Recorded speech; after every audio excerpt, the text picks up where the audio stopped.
John, thanks for joining us again. Our final pre-season game, how are you feeling after that?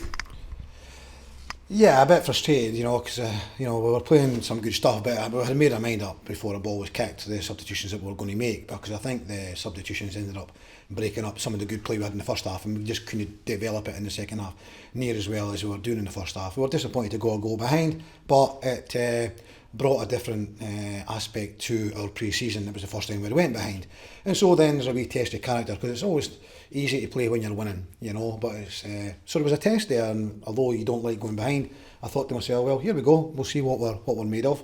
And I was pleased that we kept our composure, we didn't panic, we kept passing the ball, we used the width of the pitch.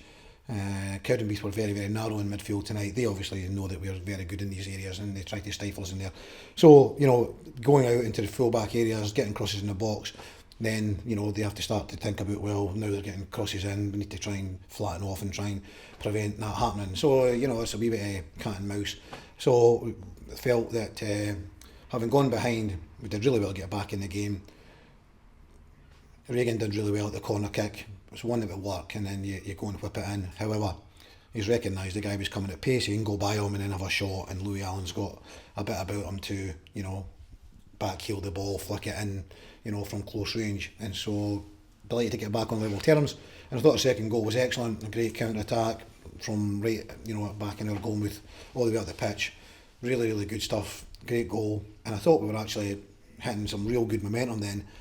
Some good fast flowing football, exactly what I'm wanting to deliver, wanting to promote, wanting our players to achieve. And there was moments there you thought, we're just nearly there, just nearly moments that came off, and it was so close. So I say, unfortunately, in the second half, the amount of substitutions, but I felt I didn't want guys playing for 90 minutes tonight, because we've had 4 games. And we've given everyone a fair crack at the whip to show what they're made of and what they've got, the quality they've got, and the determination and the desire. So we didn't want to leave our legs on the pitch tonight for Saturday, so some got 45 minutes, some got 60 minutes, and only Grant Anderson and Ross Monroe got 90 minutes. So Grant can handle it, although he's 32 or whatever he is, he's a very, very fit 32, he's about 26 really, so he's a very fit boy, so he can handle that. We'll take the foot off the gas, we'll do some tactical work, and we'll do some work between now and Saturday, and be ready to go on Saturday here against Dundee. I remember you saying to me a number of weeks back that you would have been taking on a competitive game 3 weeks ago if you'd had to. Have these games really helped you to nail down a starting 11? You got that firmly in mind? Yeah, I've certainly got a firm indication of what I would like to go with now. So the players by their performances will pick the team. They'll pick the team because they will play well, or they won't, and then based on that you pick a team, and that's how you do it. So we've given everyone a fair crack at the whip. I think everyone's applied themselves. The attitude's great. There's a good camaraderie amongst us. So it's one game of who knows how many 36 league games. You've got 4 cup games. You're at 40. You've got the Challenge Cup, you've got the Scottish Cup, so we've got 42 games to play. There's a lot of football to get played, that's minimum. Could be 46, could be 50, who knows. So although it's the first game, there's many more games to come.